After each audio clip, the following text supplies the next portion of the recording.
Hi there, and welcome to Enterprise AI Innovators, a show where top technology executives share how AI is transforming the enterprise. In each episode, guests uncover the real-world applications of AI, from improving products and optimizing operations to redefining the customer experience. I'm Evan Reiser, the founder and CEO of Abnormal AI. And I'm Saam Motamedi, a general partner at Greylock Partners. Today on the show, we have Lev Gonick, Chief Information Officer at Arizona State University. ASU operates at scale with 200,000 students in campuses in Arizona, Los Angeles, and Washington, D.C., with 35 locations worldwide. Lev ties the AI push to student success rather than selectivity. Here are three things that stuck with me. First, Lev did not wait for the market to settle. He built an acceleration team inside Enterprise IT. Now 40 people are focused on platform, security, compliance, and tooling. Alongside their 2024 OpenAI partnership, they built Create AI, a low-code, no-code builder to scale delivery. He's blunt. Don't wait or you'll end up doing vendor management. Second, ASU treated adoption like a pipeline. Grant rounds expected dozens of ideas and turned them into over 600 projects. It spread from faculty to staff and students, including persona-based healthcare efforts with avatars and tools. They publish best hits so others can copy what works. And finally, Lev calls this an anti-fragile moment. Many schools fixate on stopping students from using these tools, but ASU leans in, rethinks assessment, and focuses on student success. Well, Lev, thank you so much for joining the show today. Do you mind just starting off by sharing a little bit about kind of your career and maybe your current role at ASU? First of all, Evan, great to be with you and Saam. Excited that there's actually a conversation that we had to be talking about real work in AI at an enterprise, having impact. It's a refreshing opportunity. So thanks for having me. ASU is a large university, but unlike one probably you or any of your viewers, listeners really have ever experienced before. It's a university at significant scale, almost 200,000 students. We are operating not only here in Tempe, Arizona, but we have campuses in LA, we have campuses in Washington, D.C. We support 35 campuses around the world. We're also powering education operations for the U.S. Air Force, for the Army. We're engaged in countless activities to support other universities, colleges in the use of our technology. And all of that's made possible because of our tech stack and the way that we've actually built up ASU itself in terms of its technology. And all of that is guided by our ASU charter, which is our kind of constitutional document, which really focuses in on our students and their success. We include our orientation is an inclusive orientation, not a sort of exclusive one where we measure ourselves actually by our student success rather than by how few people we actually let into the university. And that is really focusing in on trying to prepare the workforce for the 21st century for the United States and for those who want to contribute to their communities as well. So it's a great place to be at. It's an opportunity for technology, especially for CIO, to be able to really contribute the full force and the full portfolio of everything we can do to advance this really important charter and have an impact really not only on ASU but the communities around us, and obviously we serve at a global scale. When you think about AI, how does that fit into kind of the technology philosophy, right? And what role do you think that's going to play in helping you kind of advance that mission? So, AI at ASU from its inception has really focused in on the ways in which we can mobilize the knowledge core of this huge research university with almost 6,000 faculty who are solving all kinds of important issues, whether it's, cancer research discovery or whether it is archaeological work or whether it is working on actually the large language models, from the outset. While the world woke up 3 years ago to understand there was something called generative AI, as you both know well, this has been going on, for 70 years, if you want to call the origins, but certainly for the better part of 10 years of really important work that's been going on. So, and to answer your questions, first and foremost, we are focused in on impact. That's not just for the student experience, which I've already shared with you. It's also, to support the engine of this research enterprise that we have here. About $350 million of sponsored research in AI-related activities. And again, that's everything from energy to water to, again, core, machine learning technologies, visualization technologies, and the like. So we support, along with our colleagues in our research operations, AI for sort of the core research about AI, and then, of course, the application of AI for the research enterprise here. The teaching and learning part of it is a huge bet that we're putting down, that we're going to continue to be able to scale here at ASU and have social impact by, again, the ways in which we apply AI through principled innovation. And our thesis here is not just sort of, it's important to realize some of the promise of the efficiencies that everyone is at the enterprise level is focusing in on, and I can share some of that with you. But our overall goal is a thesis that says, basically, if we take the ASU charter seriously, we want our students to succeed. That's the measure. So what do we think success looks like in the AI era? Whether you're, in tech, or whether you're in some other, company, or whether you're in a service for your community or public sector job, what does it actually mean to be successful? And our overall, again, our objective right now is to make sure that our students understand that they have agency, the autonomy to actually participate themselves in the ways in which AI gets utilized in their school, and the ways that they think about the big challenges that they want to have an impact on. A lot of people talk about first principles thinking, right? And like it's you could really see it even in your philosophy, right? You're working backwards from the clear outcomes. Like, how do we make people successful? I just think one thing that just is really refreshing to hear, Lev, is I think it's very hard, I think, in older organizations, right, with a lot of historic culture, to be able to adapt and change so quickly. Hopefully we'll get a chance to chat just a little bit about some of the enterprise tools that we've built internally that support tens of thousands of users and experiences that, again, aren't reliant on the old. And again, still hard to get stuff out of the central IT organization because the demand far exceeds capacity to deliver. But as you unlock this value, this is, I think, again, a really exciting way for us to support the institution, its mission, but also giving students this sort of leg up in a obviously very competitive world. I really love that. To any students who are listening, right? There's not a lot of, very experienced engineers in actually using applied AI, right? And so there's never been you've never had more competitive advantage as a new student, right? You actually might be ahead of people that have been in engineering, software engineering for 10 years. And I also think some of the skills I think you're really teaching, some of your students, it's not about the technology. Technology is going to change, but like you said, first principles thinking, high agency, like leadership. Those are things that are so valuable. Again, as someone that hires hundreds of software engineers, right? One of the reasons I've been excited to have you on is I think ASU was the first higher education university to partner with OpenAI. I was doing some research ahead of the show, I think in early 2024. So 2 years ago, before I think most of your peers even really understood what AI was. And so you're a bit ahead of the curve on this. And there's lots of different ways it's manifested, and you've talked about some of them already. I'm curious a little bit about under the hood. If we open up the hood, what are some of the enterprise AI tools that are kind of powering the work actually happening at ASU? And are there a couple of interesting examples that you want to talk about for our audience that they might find interesting to hear about? Again, I'll start with the first principle, and that is that it is still really early days. And so for the enterprise, the first thing that a lot of my business stakeholders came to me with is who are we putting a bet on?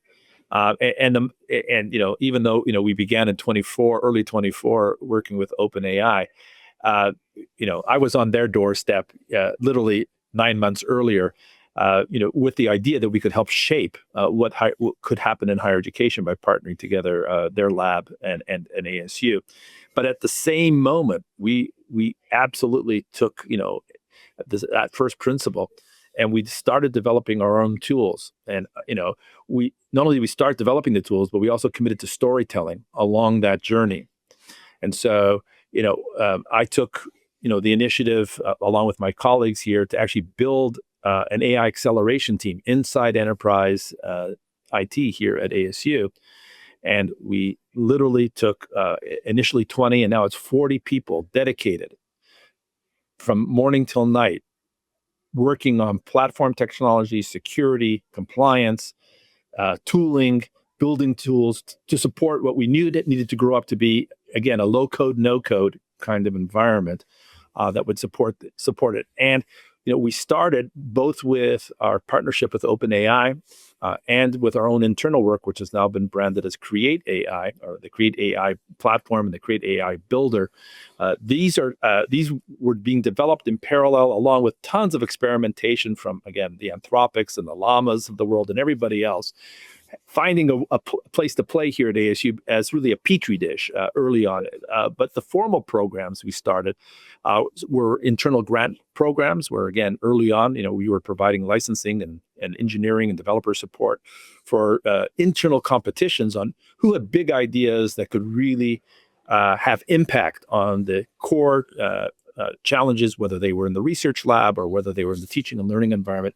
And we thought there'd be, 40 or 50 great ideas. As we speak today, we're through 4 full rounds of engagements. We have over 600 projects in flight right now. And these are kind of the response from the campus community. It started off, very faculty-centered. It's staff-centered now. It's student-centered activities. We're doing persona-based engagement with our healthcare professionals now. We've got avatars that are fully interactive with both generative and obviously multimodal tools. And all of those stories are captured at the ai.asu.edu website. And we've got 3 compilations already. So we've got our best hits. We'll have another one out in a couple of months. And that's sort of part of why we think, it's important to both lead internally, but to share, because I agree with Saam with Evan when he said, like, this is the moment. This is an opportunity, for education to really, I think, serve as the launch pad for the art of the possible by giving, again, all of these tools and opportunities to our students. And, again, to be clear, there are all kinds of important guardrails. Again, principled innovation for us is not something as a throwaway line. It's something we take very seriously.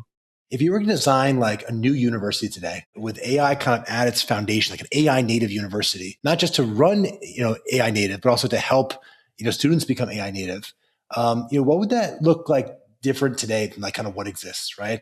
I mean, there are all kinds of interesting experiments underway here at ASU to build out an AI native, AI, digital experience end to end without the legacy. I mean, I think you're exactly right to put your finger on it.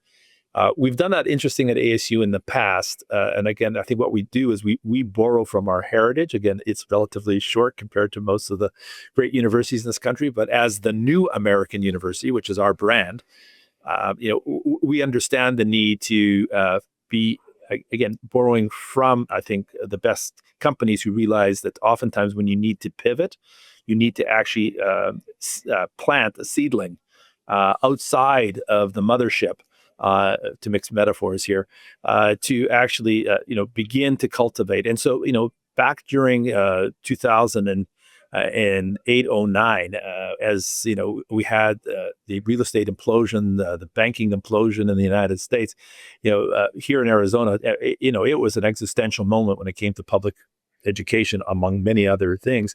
And ASU at that very moment decided to actually stand up a unit that started being called ASU Online, way before anybody else was putting all marbles in on online. And again, thanks to great leadership by President Crow, by Phil Regier, that unit is now called Ed Plus. It does all kinds. It offers over 100,000 students, over 350 degrees that are available, designed, taught, and evaluated by our faculty here at ASU. So it's not a diploma mill, and it's definitely not a sort of a private school, a private entity grafted onto a public university. So it's so. What do we learn from that? Apropos your question here, there are similar kinds of activities underway. I think I'll keep most of them to myself because it is a bit of a market advantage because we are already leaning into those opportunities. Some of them are here in the U.S. You probably won't be surprised. Some of them are actually global. That is, say, ASU engaged in global conversations on AI native and AI digital learning experience. I feel like I'd be remiss to not say, just to underscore a point you made, right? Just so, because I think it is true. There's just never been a higher time where investing in or developing your own agency is going to pay off more, right? It's like, so many people are capable of doing so many things, right? And I mean, just ASU as a whole, right? I'm sure if you told where you guys have been to someone 30 years ago, ASU would be like, sounds like a pipe dream, Lev, right? Yet we're here, right? Same thing for, Saam and entrepreneurs all the time. Again, one of the insights that we have, which again comes from our experience working with folks in typically in the private sector, is that it's at the moment of these transitions and these disruptions and ruptures that if you can pivot with a growth mindset, you're not only going to be able to again survive, which is what most people in higher education think is the goal, but you're actually going to thrive through again what's in our literature is called anti-fragile. Like, we're built to be anti-fragile at ASU. So it's exactly, we hear all kinds of, clouds are darkening with, AI disrupting everything, and faculty are, consumed with how to stop students from cheating. These are not unimportant issues. However, that's not the growth mindset. The growth mindset is to lean into the moment and figure out, what does it mean to assess and help students succeed in the AI era? Because there is no putting this puppy anywhere but like out for a run. Let's give it a run. We're going to kind of segue into what we call lightning round, right? And it's like a really unfair segment where we're going to ask you really hard questions and try to get you to give us like the one tweet version of the answer. Saam, you want to kick it off for us?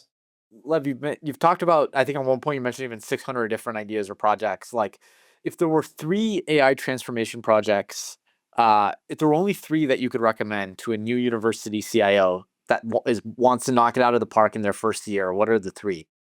Focus in on a transformational teaching and learning experience by giving tools to your students and your faculty. Focus in on transforming the ways in which students have to navigate incredibly difficult, friction-filled journey, applying for, getting into, having to do financial aid, landing in a dorm room, solve some of the back office through, again, tools that they're using in their consumer life, make those available along the way.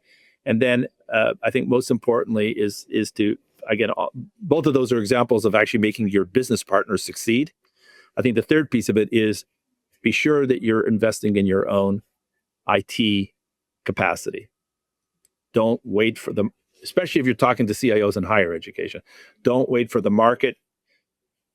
That train will have left the station and you will be left doing nothing but vendor management. Yeah, that's wise advice. So Lev, you're to do all this, right? You gotta kind of be up to date on some of the new technology trends. You have to be kind of open-minded about what's possible. You're very good at this, right? I think, and actually the organization overall has been, ahead.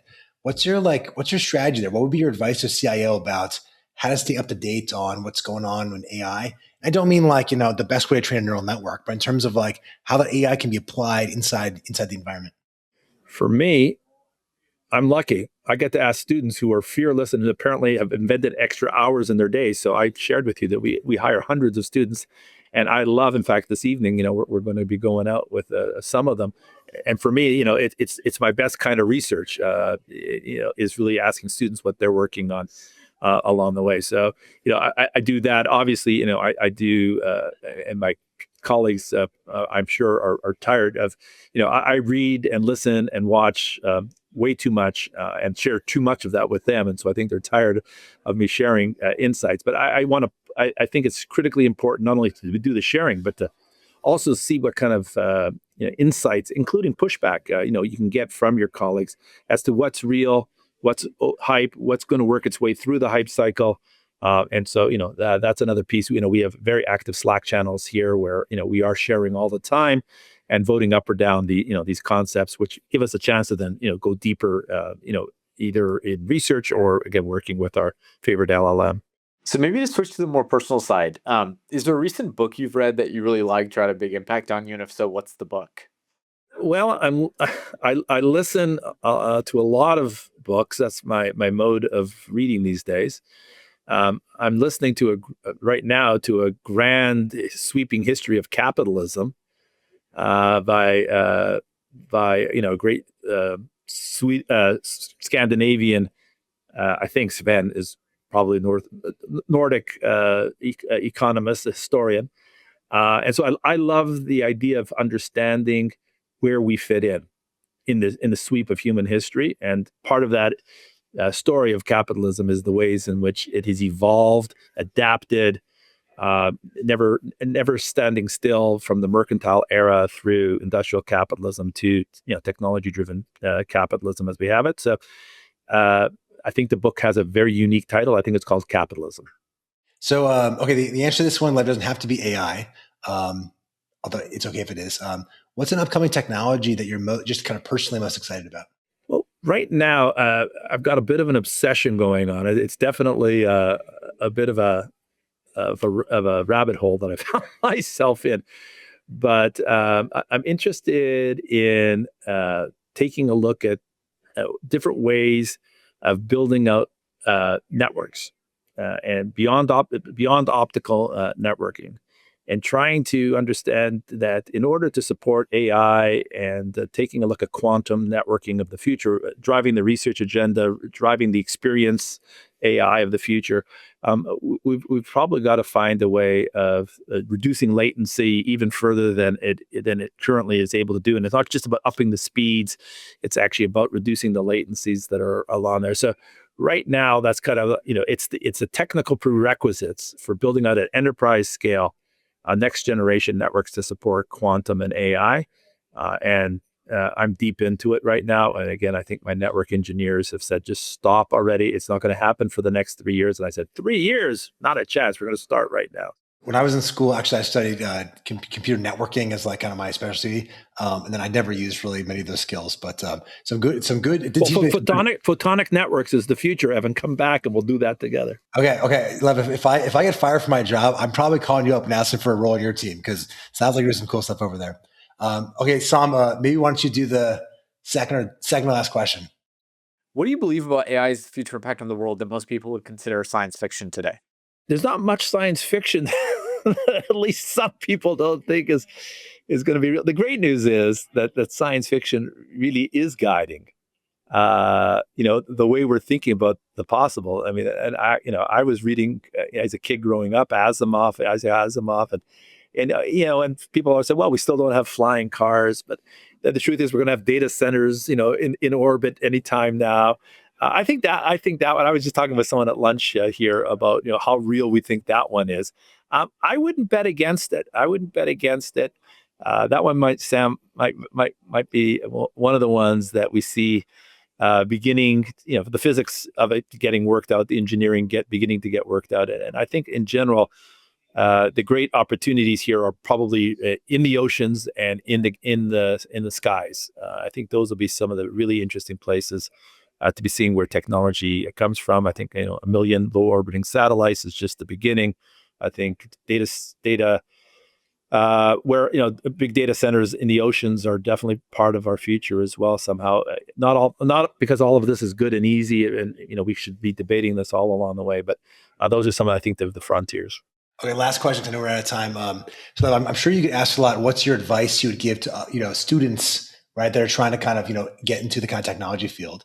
What would be your advice for up and coming technology leaders? Much earlier on in my career, I met Alan Kay, the great American computer scientist out of Utah, who gave us, at his Apple Lab, some of the, the original vision of mobile computing. And anyway, Alan's most famous line, which we all use, is that if you want to predict the future, invent it. And my own view to folks that I talk to is that if you want to invent the future, start.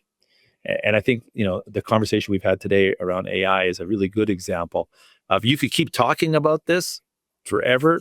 And my advice is just start and be ready to pivot.